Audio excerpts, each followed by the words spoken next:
Hello, I'm Dr. Robert Luce, a board-certified OBGYN physician with over 30 years of clinical experience. And today we're going to go over some post-operative instructions after hysterectomy, or what to expect after you've had a hysterectomy. Now, most of my patients get a robotic hysterectomy, minimally invasive. That's equivalent to a laparoscopic hysterectomy, but we'll also touch on an open hysterectomy and how that changes things. So, generally speaking, you'll go home the same day or the next day, and you'll have some pain medicine. Usually we give you a narcotic pain medicine and something like Motrin ibuprofen to take in combination together to reduce the need for the narcotic pain medicine. Okay? We want to make sure your pain is controlled before you go. After that, generally speaking, I would say 90% of patients feel 90% back to normal within 2 weeks. That's rule of thumb. There are exceptions. And if you have an open hysterectomy, bikini cutter up and down, we generally add a week to that recovery time. We don't want you to drive for a week, but if it's open, 2 weeks. And generally speaking, if you're a secretary or you answer phones or you just walk around, don't lift anything, you can go back to work in about 2 weeks. You'll get tired at the end of the day, but generally speaking, you can. But if you're a construction worker, you do lifting, it'll be 4 weeks. And that's might be modified again by your own physician, or depending on any other things you have, like a bladder tack, or if you have other things done, there might be some modifications to those timings, which your physician will provide for you.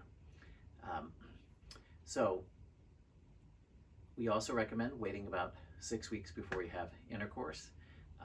You'll have some stitches. Think of your vagina as a sock. The toe of the sock is where the stitches are, and that's why you want to avoid having intercourse. It would be pushing right on the stitches, and we want that to heal for you.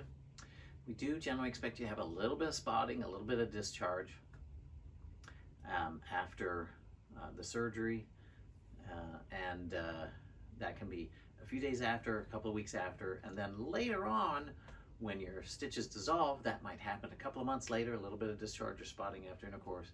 But 6 months after, you should never bleed again. And if you do, we need to hear about it.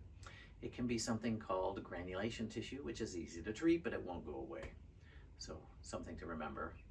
And you're gonna have all kinds of instructions written for you about taking your temperature, watch for fevers, make sure that you're going to the bathroom okay, drinking adequate fluids.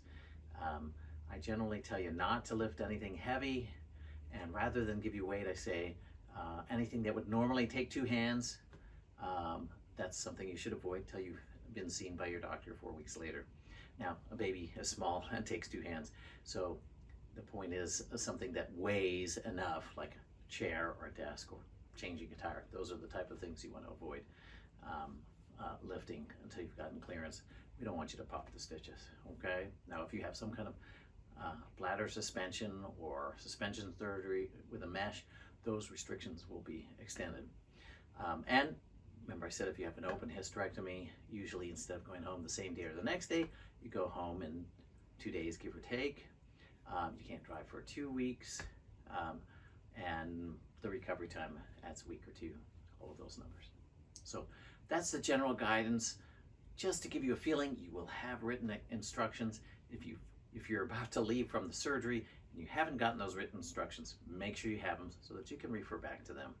But this will give you a general guide. I hope you found it useful. Thank you.